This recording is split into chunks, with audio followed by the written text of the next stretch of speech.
This is Hidden Killers Week in Review. A look back at the most prolific stories of the week. This is Hidden Killers Live with Tony Brueski, Stacey Cole, and Todd Michaels. I mean, I'm sure there's a lot of people who are listening to this or watching this going, oh, that sounds familiar. And, it may be for the first time in their life making that realization or putting a name to it. It's not just, the family's really tight and I don't get along with them, or they see things differently, or they're controlling it. There is a dynamic here of what enmeshment is. How does that then translate to folks who grew up in an environment like this, to them branching out in adult life into their own personal relationships, specifically romantic relationships? It creates a huge problem when you have another person enter the family system. And that's usually when one of the adult kids gets married. And I have story after story about adult kids who come to therapy because they're having severe marital problems because we'll say mom, could be dad, but usually it's mom, is trying to control everything about the spouse. And it creates, where do we go on holidays? How do we raise the kids? I have a neighbor who's fascinating because you can tell they're very enmeshed. She's got 4 adult kids in their 30s and 40s, and they come every Sunday for dinner. And it's like they have to come. It is, it's like the kids cannot disappoint mom.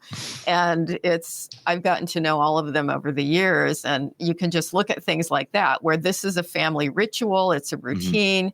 And I mean, I think it's great to get together for dinner now and then, but to have it be, we cannot disappoint mom because Sunday dinner is the thing. And when they get a spouse that maybe doesn't want to do that every Sunday, then you have conflict. And the other interesting thing that happens is the parent always blames the spouse. Well, it's her fault because she's poisoning his mind against us, or she's not allowing us to raise the kids the way we think. And so it's all her. And it puts I'll say the son, it's often a son. It puts the son in a terrible position with, trying to keep mom happy and show up for every holiday that she wants them there, and then feeling a loyalty to his wife, which is really where his loyalty should be. I can relate terribly. I was in one of those situations, and I think when I woke up in the morning, I pissed off my mother-in-law. Because you're alive? Just because I woke up. I didn't die in my sleep. Yeah, I just existed. We were high school sweethearts. We dated for 10 years. And I was taking her little boy away from her.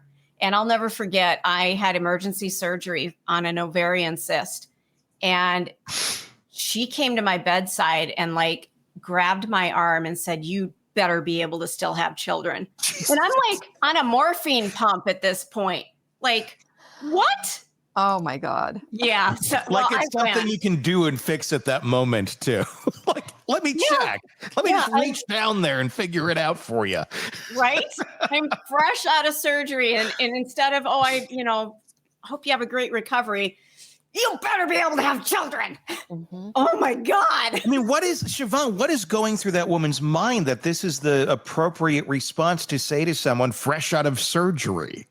Sure lacks empathy, doesn't she? It's always about her needs and her inability to see that this is off. It's profoundly narcissistic. That's a crazy in-law there. Yeah, well, she wasn't an in-law for very long. I got the hell out of there. Good for you. How did he react to that, Stacey? He cowered. He did nothing. This was a symptom of a problem. She got drunk on our. It was my senior prom. He was a year younger than me. His junior prom, and she was drunk and didn't like my dress. Now, this was in the 80s. It was a cute dress, but she didn't like it. She didn't feel that it complimented her son. I mean, so this was over and over, and she completely ruined our prom night because she was just a blathering drunk. She was pissed at me. He ended up forcing her to apologize to me the next day. That was the only time that he ever stood up against her. And there was some repercussions for that as well. She didn't talk to him. We actually weren't invited to certain dinners and things like that. So she punished him for standing up to her. And then I don't think he ever did it again. Do you have any pictures of that dress, Stacey? I'd love to see that. I do. I don't have them handy, but it was a black dress because every woman has to have a little black dress. And that's exactly what it was. It was strapless. It was so cute. Had just lace, like a lace skirt. It was adorable. Sounds wonderful. Nothing, yes. Yeah. I'm sure Todd could make an AI version of it right now that is very true to reality, that we could look at here in just a few moments to go back to the 80s. Yeah. It was traumatizing because I didn't do anything wrong. And all I did was love this boy at the time and thought that we had a future together. And here's this crazy woman who is seeing me as a threat. I mean, almost like a dog, like guarding her bowl of food, and I'm coming in to take a little nugget out of it. And it's like, holy crap, woman.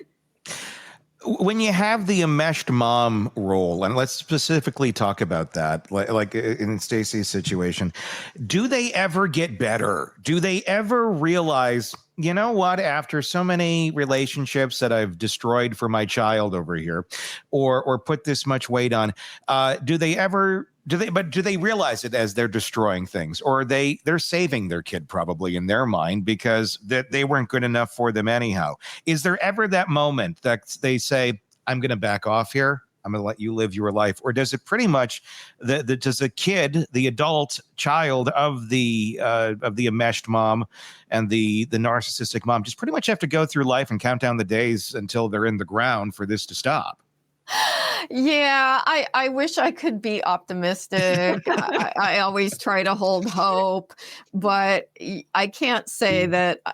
Have I ever seen one that got insight and changed? I don't think so.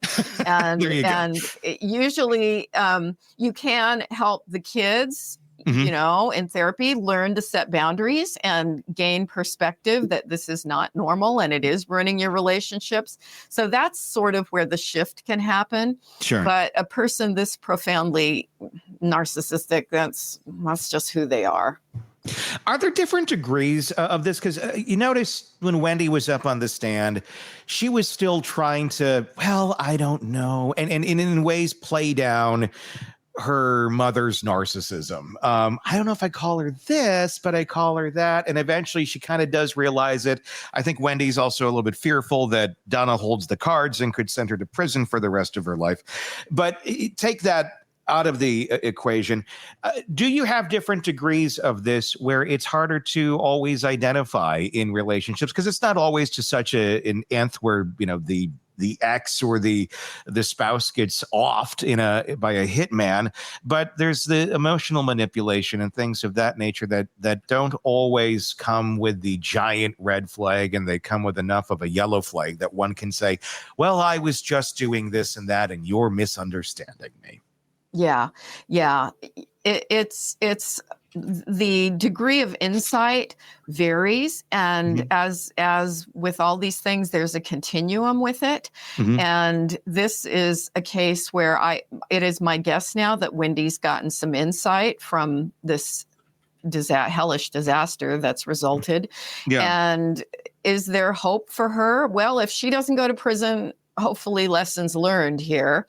But I think Donna will go to her deathbed with her story, believing her story, that this was all about saving her children and her grandchildren, and therefore it was justified. Is this kind of like and I don't mean to go back so far to, I want to say the 90s, 2000s, but Everybody Loves Raymond. Is this just Marie Barone on steroids? I never saw it. Oh, come on. Oh, you're killing me, woman. I never saw that. You'll watch a couple episodes. I'll have to do that now. Yeah. Yeah. When you put the nice situational comedy filter on it, it makes everybody feel good about it. But I think that's a lot of what we have in our society. There's very dark, damaging things that characters like this do that don't go to murder, but we write them off so much as well. It's like that sitcom. It's like that character over here. But in reality, I mean, that could be a really dark piece of that sitcom if you really wanted to dive into it. Like, what's going on in Marie's home when she's sitting there? What's going on in her thoughts at night about Raymond and about their life and what she wants to control? It probably wouldn't be so situational comedy like if we were to really dive into that. Mm-hmm. Yeah. We seem to have ways of, padding the walls a little bit and not wanting to quite grasp the depth of what it is, that we're dealing with. Do enmeshed families typically realize that they're abnormal, or does it take outside intervention for something to happen before someone says, hey? Yeah, I don't think they realize they're abnormal. And I think it's also true for disengaged families. I came from a very disengaged family where you were told at 18, you better have a plan and get out of the house and you're going to be on your own. And so there was no parental involvement in life, certainly from adolescence on. Parents just kept their hands off. And I think that sort of set me up for, really bad decisions, because how do you make a decision when you're 15 about what you're going to do to support yourself? And there was no support for college or anything like that. So I think that there's a degree of cluelessness. No matter what kind of family you're raised in, you just think it's normal. You think that this is how families work. And maybe you get some insight, if why are you anxious and depressed? Why have you made bad decisions? You talk to other people who say you were raised in a really odd situation, but you don't see it until that happens. Want more on this case and others? Then press subscribe now and don't miss a moment of true crime coverage from Tony Brueski and the Hidden Killers podcast.